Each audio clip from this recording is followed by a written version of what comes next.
আজকে আমাদের বাড়ির গাছে কটা মানে কি কি কালারের জবা ফুল ফুটেছে দেখাচ্ছি। এখানে দুটো গাছ আছে, এই একটাই ফুটেছে।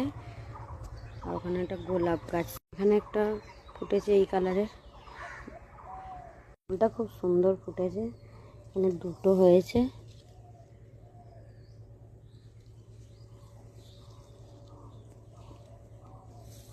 যে গাছ, আর এই জবা গাছটাতে আজ ফোটেনি। ওখানে একটা হলুদ জবা আছে, এটাও ফোটেনি। লঙ্কা জবা একটা দুটো ফুটেছে। আর এই কালারের জবাগুলো খুব সুন্দর ফুটেছে।